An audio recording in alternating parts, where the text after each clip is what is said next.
YouTube, it is finally that time again. I finally have the deck up and running. I got all of my cards back. I have gotten every missing piece that I got Yu-Gi-Oh card related. Next step is obviously getting the video games that I need back, but that's another story for another time. Because right now we're going to go right into my Traptrix Deck profile. I know that I haven't posted this up in a long time. I know it was at 100% completion at one point, but now I would say it's about 100% complete. I don't want to change anything about it. I got some new cards in there, got some old cards in there. The goodies. 3 Traptrix Mermelio. It's unaffected by trap cards. You all know what it does. It searches trap hole cards. When it's special summoned, it's an MST, and it's a mandatory MST. Has to blow up something on your opponent's side of the field. Then I went back to running the 2 Dianayas. I know with Love Chain Ban, it's really hard to get this card out, but to be honest with you, I still can make it very viable, and I like having Dianaya there just to be a little wolf bark, so I can leave my Mermelio in the graveyard if need be, if I don't want to get it back with Pot or Jar of Avarice. So we run her at 2 because I don't like opening with it. 2 Fire Hand, 2 Ice Hand. They go together like bread and butter. You can't run Fire Hand and not run Ice Hand as well.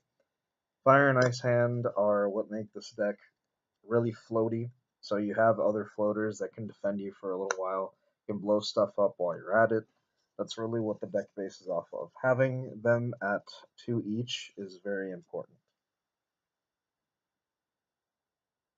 Then we run 2 Jiragitos. I do have 3 now, and I debated on playing 3, but I think 2 is just enough.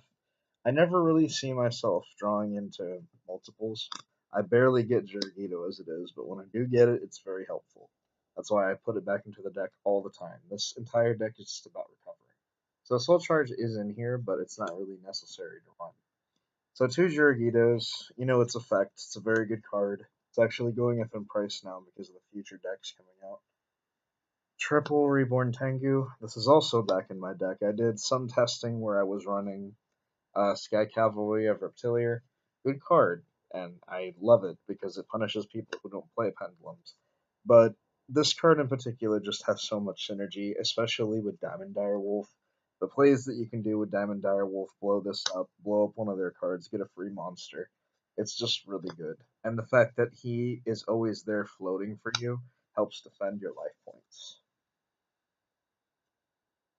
1 Thunder King, never took him out, never plan on it. Thunder King's just a good stun card. Now for the hand traps, we have 2 Max C. I used to play 3. 3 is really cloggy. I think really people should only play 3 if they're fearing special summoning all the time, but I think 2 is just fine. And then 2 Effect Veiler. Effect Veiler is really good right now because of the fact that since Twin Twister's running around, it can destroy your breakthrough skills, all that stuff. I just wait till the Twin Twisters are out of the way so I don't have to worry about it again. Alright, so that's all the monsters. Now we're going to go into spell cards. Pot of Dichotomy. This is very obvious. All of the types in here are very generic as well as spread out.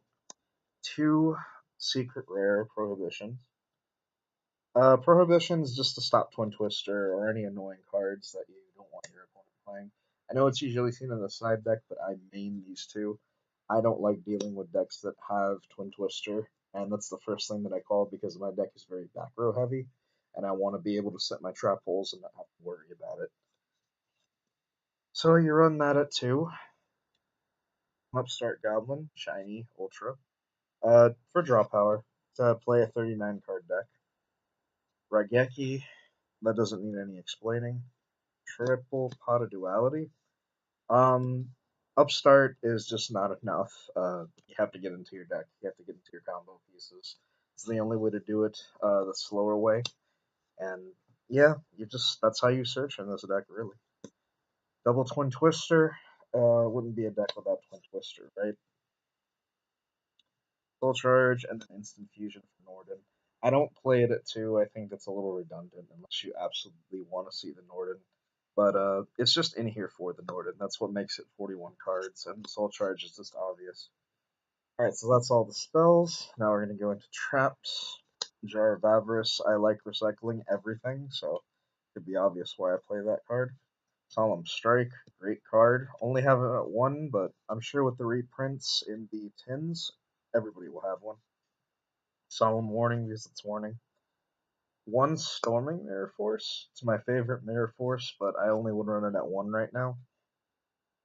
Then for the trap holes, we have Time Space, Floodgate, and Bottomless. Bottomless needs no explanation, nor does Time Space. This one might, however.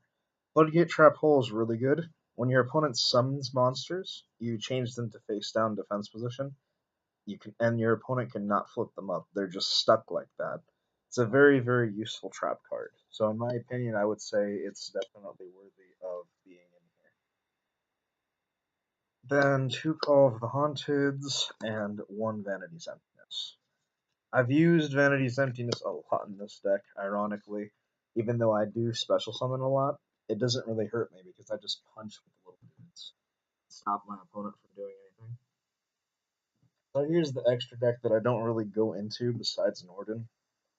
One Norden for the instant fusion. We have Dark Rebellion XYZ Dragon, that's obvious. Utopia and Utopia the Lightning. This is the new addition to my deck. Utopia the Lightning is so good right now, and I actually did not know its effect, that your opponent cannot activate cards or effects when it attacks. That's ridiculous. And it can become a 5k beat stick. Come on now. This is just too good. So yeah, you run the pair of Utopia and Utopia the Lightning. One Karen Gorgon, debating on taking this out, but he's been putting in work lately. Silent Honor Arc, never taking it out, card's too good. Number 50. 50 has been useful, helps me in a pickle.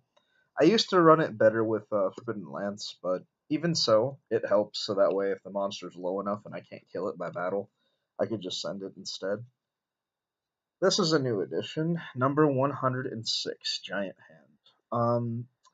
This card's good. I've been trying to get my hands on it for a while, so now I actually have this thing. I haven't summoned it yet, but it's in the extra deck. Number 82, I have this guy too. I'm glad I got him back. He was one of the cards I was missing. Now I have him. Castel, because it's Castel. No explanation needed. Diamond Dyer, because you have Reborn Tengu. You can do some pretty sick plays. One Digestal Emerald. That's another card I was missing. It's the gold one. It's the cheapest one. I don't really care, though. It's still a Digestal Emerald, and I finally have it. One Abyss Dweller. One Gaga Cowboy. And one Rafflesia. Rafflesia is good. That's the reason why it's a Traptrix Deck. So the cards of the night, now that I actually have a completed extra deck, obviously the ones that I lost, Digestal Emerald, and Utopia the Lightning. It's 13 Dragon Blade signing off.